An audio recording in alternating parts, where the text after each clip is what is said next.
La toute première étape de cette vidéo, c'est le mindset d'un entrepreneur. Alors, toi qui me suis aujourd'hui, peut-être tu es salarié, peut-être tu es un débrouillard, peut-être, je ne sais pas, ton poste actuellement, et que tu as envie de te lancer dans l'entrepreneuriat. Les choses que tu dois savoir avant de te lancer dans l'entrepreneuriat ou bien avant de quitter ton étape de salarié et devenir et vouloir te lancer dans l'entrepreneuriat, vouloir créer une petite boutique, commencer par vendre quelque chose, je ne sais quoi. Le mindset d'un entrepreneur, c'est très important. Alors, qu'est-ce que je mets dans le mindset d'un entrepreneur? C'est l'état d'esprit que tu peux avoir dans l'entrepreneuriat. Parce que l'état d'esprit d'un salarié est différent de l'état d'esprit d'un entrepreneur. Et ici, quand on parle d'entrepreneur, un entrepreneur est d'abord un solutionneur. Donc, tu dois savoir ce que tu veux faire. Est-ce que cela résout un problème? C'est la première des choses. Maintenant, le mindset que tu devrais avoir, tout d'abord, il te faut une vision. Si tu veux te lancer dans l'entrepreneuriat et que tu n'as pas une vision, un but, un désir ardent de vouloir résoudre un problème et que ce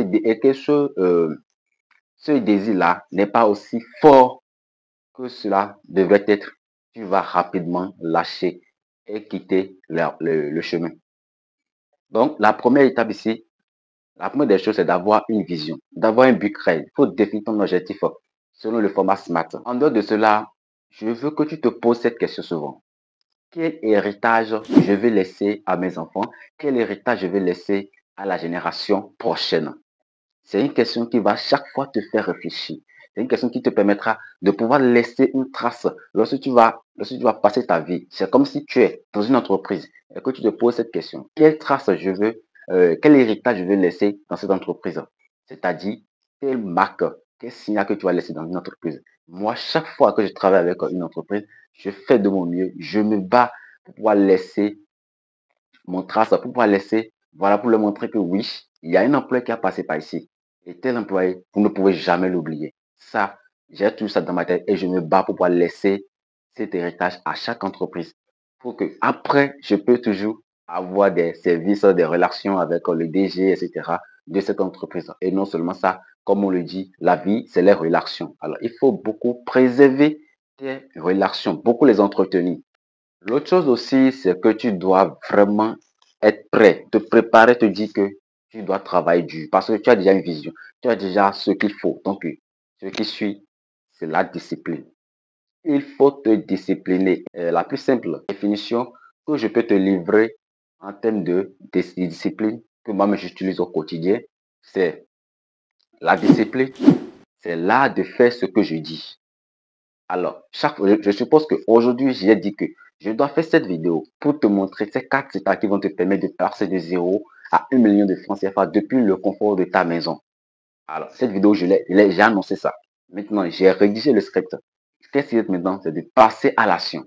Si je ne passais pas à l'action, je n'allais pas monter cette vidéo, je n'allais pas filmer cette vidéo, faire le montage et le filmer et te montrer tel que tu es en train de regarder sur sur les chaînes de l'Académie de GH.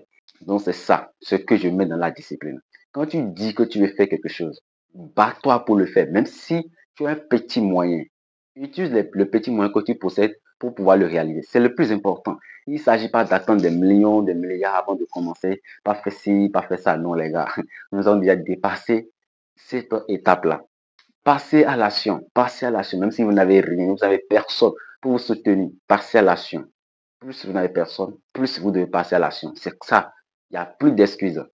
Et le dernier point que j'aimerais aussi partager dans le mindset d'un entrepreneur, c'est aussi, vous devez aimer la souffrance. Vous devez vous familiariser avec cela. Vous devez aimer, accepter la souffrance, la peur, les critiques et apprendre à les surmonter. C'est très important. Ces 3 différents éléments que je viens de vous citer sont très cruciaux, très primordiaux si vous voulez vous lancer dans l'entrepreneuriat. La souffrance, elle va exister, continuera toujours d'exister. Parce que l'entrepreneur a toujours les problèmes d'un salarié, il a également les problèmes d'un entrepreneur. Donc, c'est pas facile. Vous avez tout un ensemble de chaînes à gérer. Et la peur sera là constamment. Ce que vous devez comprendre est que la peur, c'est un phénomène naturel. Donc, cela existera. Si tu dis que tu dois forcément attendre ta peur, résoudre ta peur d'abord avant de faire quoi que ce soit, tu ne feras jamais ce que tu as envie de faire. Alors, écoute cette vidéo et Mets un plan d'action en place et commence par exécuter ton plan d'action. C'est le plus important.